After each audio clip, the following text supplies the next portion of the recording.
God bless you, saints. What a glorious day it is in the name of Yeshua HaMashiach.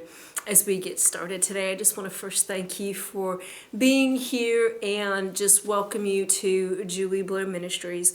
As we always must do before we really get into dividing the word, we must pray. Father, I thank you for this message today in the name of Jesus. We thank you, Father, for unity in your word, by your word, and because of your word. We thank you, Father, that we're opening our eyes and our ears and our spirits to receive from you today. I thank you that every word is led by you, filled with grace, filled with peace, hope, liberty, compassion, and love. May every word be led by you. I thank you, Father, for this word that will bring us closer to you in Jesus' name. Amen and amen. When I look at a few things around society, I find it quite fascinating how many things can be brought forth to be completed when there is unity. It is incredible how quickly things can get accomplished. We can also see that money doesn't accomplish things. We can see that you can have the highest payroll on your baseball team and still not win a championship. You can see that you may not have the best players. However, they come together on one accord. It's incredible how many Super Bowls can be won. You know, when we bring it to a spiritual nature, it's incredible what we can do when we operate on one accord. Jesus gives us an example of how we too can walk in unity in these times. Many have had a dream in the past that we will walk hand in hand. We can see that, we can thank God for that, and we can then look within and say, well, why aren't we doing that now? Well, there's many reasons why. But you see, as we take our eyes off the Lord, that would be the most obvious reason. We must come to a place of coming and turning our hearts back to his word. And so Jesus gives us everything that we need to do in order to walk in unity. So how does this fascinating man do it? How does he stand through it all? How does he deliver continuously day in and day out? How does he deal with the heathens and the Pharisees and the Sadducees, because they're Sadducee? How on earth does he deal with the betrayal and the hurt and the pain and all of the things that he dealt with? I find him one of the most fascinating people to have ever lived. I find him so fascinating because not only did he do it, but he's brought me from the depths of the pit when I really wanted to just die. But when I had no idea of which way was up, which way was down, which way was anyway, he was there. He always has been, and I believe that he always will be. And so today, for us to stand in unity, we not only need Jesus Christ, but we need to look at him as the example, as the greatest how to walk in unity like he did. So the first point that I want to take you to can be found in the book of John. So we're in the Gospels, in the book of John. And it is in chapter 13, John 13. And I just love how in all things that Jesus was who he was. He didn't try to be anyone else. I mean, who really would he try to be, right? I mean, he was who he was. And that would have to be hard to settle into. That would be your identity, the Son of God. Imagine that. You know, you might be the son of a prince or the son of an imam or the son of a preacher. However, imagine being the Son of God. And so in the book of John, chapter 13, it tells us this starting in verse 13. So it's John 13:13. Well, I want to start in 12. So after he washed their feet and had taken his, after he washed their feet and had taken his garments and was set down again, he said unto them, Know ye that I have done to you? Know ye what I have done to you? Ye call me Master and Lord, and ye say, Well, for so I am. If I then, your Lord and Master, have washed your feet, ye also ought to wash one another's feet. For I have given you an example that ye should do as I have done. Very verily I say unto you, the servant is not greater than his Lord, neither he that is sent greater than he that sent him. If we are to walk in unity, then we must follow the example set by Jesus. So for us to walk in unity in today's society, we must be that example. Will it be hard? Absolutely. But you know what? Jesus washed their feet. He washed their feet. He, in some ways, might say he's here while everyone else is here. However, when you really come to the table with the servant attitude and you operate in that direction of going toward that of serving, you'll do it out of love. You know, in the Bible where it talks about husbands submit to your wives and wives submit to your husbands, it isn't a master-slave type of situation. It is out of love, as Christ has done so for the church. You know, I find one woman in society quite fascinating, and in some ways that was Margaret Thatcher. And yes, the Iron Lady. But what I found fascinating about her was she was known as this first female prime minister, but also in her level of that title, she still came home and prepared meals for her employees, Joint Chiefs of Staff, these admirals, the generals. She prepared meals for them.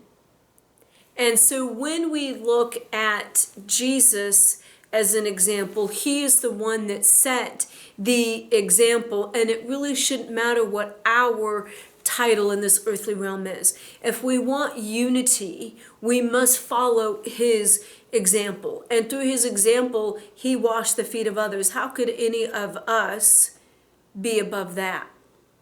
So for us to walk in unity, be of a servant. Be the example that you would want others to follow. The second point that I want to take you to is also found in John, and that would be in chapter 10. John 10. I can't imagine what it really would have been like, and it's John 10, to be Jesus in his day. And just know that's what you have to do. If you're going to do anything, you have to do it. And he stood for it, and he overcame, and he died for that out of obedience and out of love. He was the ultimate example for us as believers to be unified by and through him. And so in John 10:10, it tells us this.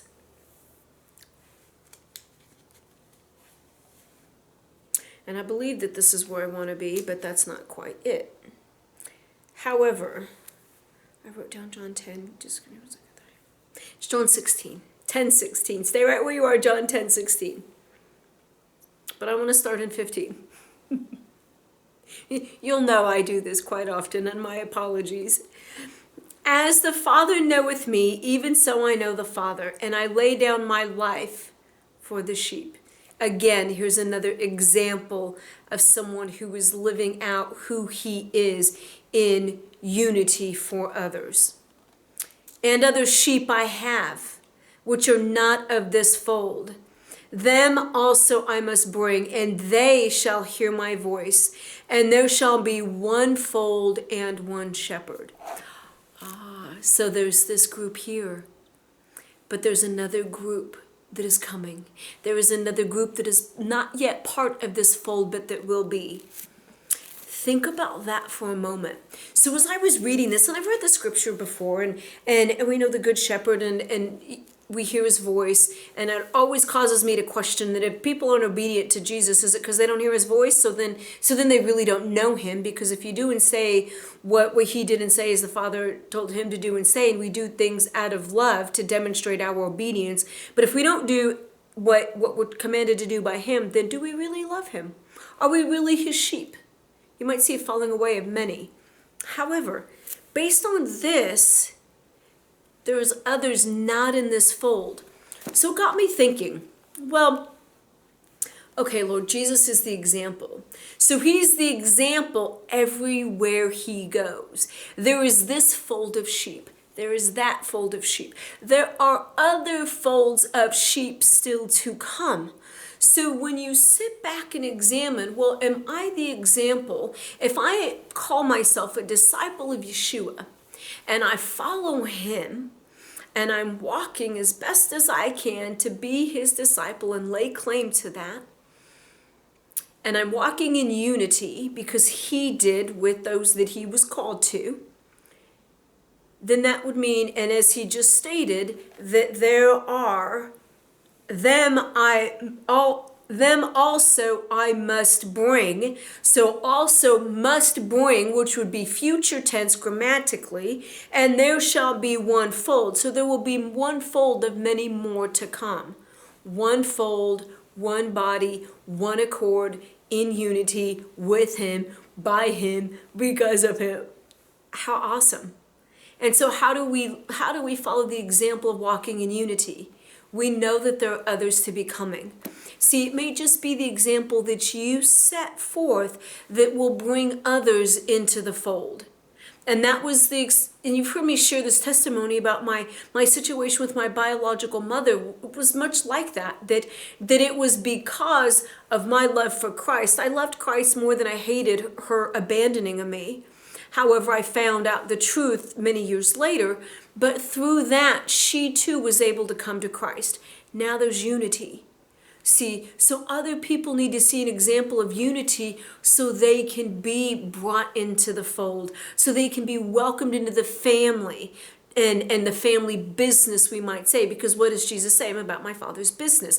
Oh, well, we welcome him into the family's business, or we are welcomed into the family's business. So for us to walk in unity, we first have to be the example.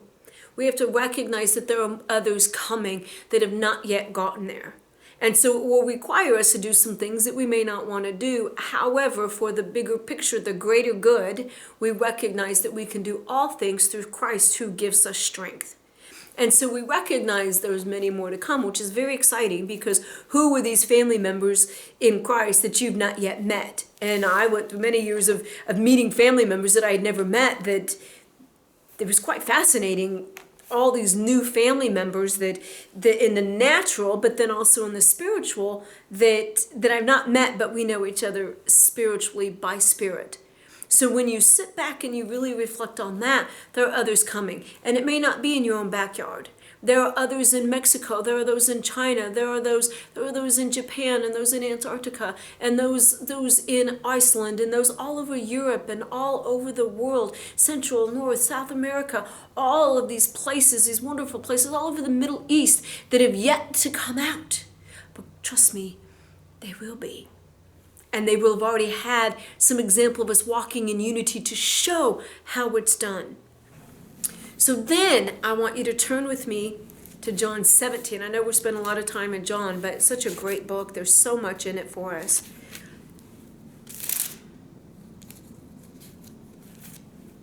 John 17, and it is 20. Okay. Now, when you walk in unity, like Jesus did, you want to know who you are walking in unity with. What does he tell us? John 17:20. Neither pray I for these alone, but for them also which shall believe on me through their words, that they may come that they all may be one, as thou, Father, art in me, and I in thee, that they also may be one in us, that the world may believe that thou hast sent me. And the glory which thou gavest me I have given them, that they may be one, even as we are one. I in them, and thou in me, that they may be made perfect in one, and that the world may know that thou hast sent me, and hast loved them as thou hast loved me. Know who you are in unity with. This is very important.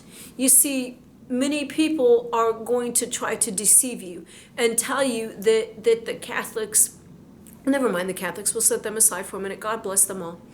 The Muslims and the Christians have the same God. And there's a lot of movement where you see some charismatic leaders intermixing with the imams, intermixing with the Pope for this one world religion. Don't fall into it. Don't fall into it. Jesus Christ is the only way. It's only Jesus Christ. It might be offensive to those who have not yet woken up. However, that's for them. You see, you have to know to whom you are in unity with. And as you walk in unity, guess what will happen? Your unity will strengthen. And when we get to, I'll take you to this particular, it is in Ecclesiastes chapter 4, and I'm not in my regular daily Bible. However, it is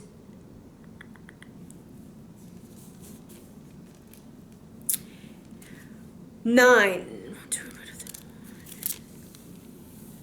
Now, you don't have to turn, but this is in Ecclesiastes 4:9. 2 are better than 1 because they have a good reward for their labor. For if they fall, the one who will lift up his fellow, but woe to him that is alone when he falleth, for he hath not another to help him up. Again, if 2 lie together, then they have heat, but how can one be warm alone? If 1 prevail against him, 2 shall withstand him, and a threefold cord is not quickly broken or easily broken, depending upon the translation.